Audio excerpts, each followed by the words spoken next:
In this video, I'll show you how to fix your Sharp TV in case the red LED light that is located under the TV is blinking or staying red and the TV does not turn on. Nothing is working. So let me show you the first solution and then we'll go to the next one. Start by unplugging the TV from the wall socket or from the power strip and let the cord sit. Then you're going to locate the button that is under the TV. Usually it's under the red LED. Mine is over here in the middle. Maybe yours is on the left side or on the right side. You see, if I zoom here, you can see there's definitely a button right there. And I want you to press that button during 1 minute. Although the TV is not plugged, this will drain the remaining power from it.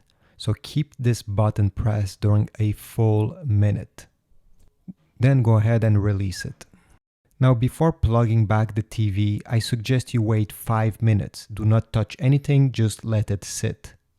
After that, after 5 minutes, you can plug it back. But I suggest you do not use a power strip like this one, or maybe yours has a surge protector.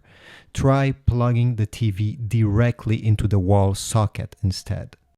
Sometimes those power strips can be the issue. So this is why we're doing this. We just eliminate one of the possible cause of your red light flashing. And now it's time to turn on your TV. Turn it on using the power button located under the TV. Do not use the remote control. Hopefully this will solve your issue and you'll be good to go. If this didn't work and your TV still has that red LED flashing and nothing is happening, well, unplug the TV from the wall socket again. On the back of the TV, unplug every single HDMI devices and cable that are connected. Here I have a Chromecast, but maybe you have a Roku TV, an Apple TV, PlayStation, whatever. Just unplug everything.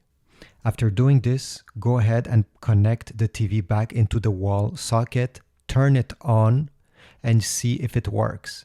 If it works, connect back each HDMI cable one by one. So connect one, then check and see if the TV is still working, then connect the second one. This way you're gonna find the one that is causing an issue.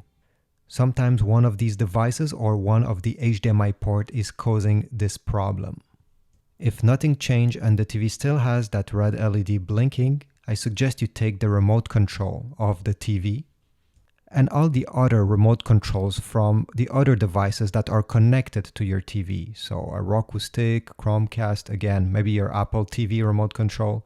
Take those remotes, remove the batteries, and then press this power button during 30 seconds.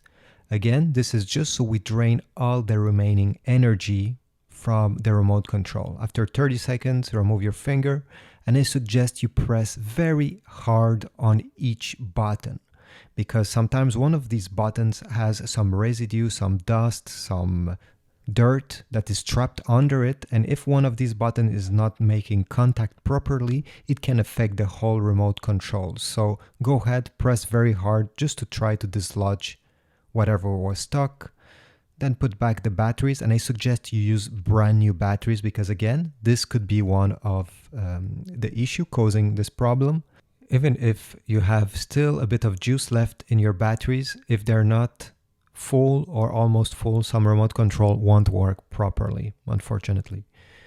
Okay, now once you're done, go ahead, power on the TV, and if it's not working, try to do the same exact thing I just showed you with the other remote controls of the devices that are connected to your TV. Now, if nothing is working that I just showed you, the problem could be a hardware problem where you cannot simply fix it without opening the TV. There's many different components making a TV, and many of them, when they're failing, can cause this red blinking LED.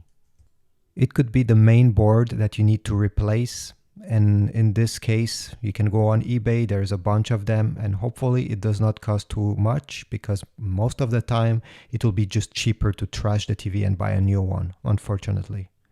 It can also be the power board that has failed. In this case it's a bit cheaper than the main board if you're trying to search for a used one. But since we're not sure what is causing the problem, it's a trial and error, and you can end up spending money on something that you don't necessarily need. So I highly suggest you find a technician or somebody who knows how to fix these stuff if you intend to invest some money into repairs. Hopefully your Sharp TV is fixed and worked now. So if one of these solutions worked, please leave a comment and tell me which one of these solutions was successful. If you have another one that I didn't talk about, please write it in the comments as well. I'm sure somebody will be very grateful to find out a new way on how to fix their Sharp TV.